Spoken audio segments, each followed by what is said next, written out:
Hi guys, in this video I'm gonna be showing you how you can delete a website on your Wix account.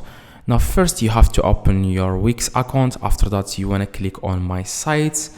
In the top left you want to click on my sites. After that you want to click on go to my sites. Now it will take you to this page where you can see all your websites. Now if you want to delete a specific website here, select the one that you want to delete, but don't click on anything. Just click on these three little dots. As you can see, these three little dots, click on them and it will give you a few different options as you can see here. Now at the very bottom it says there move to trash. You want to click on move to trash.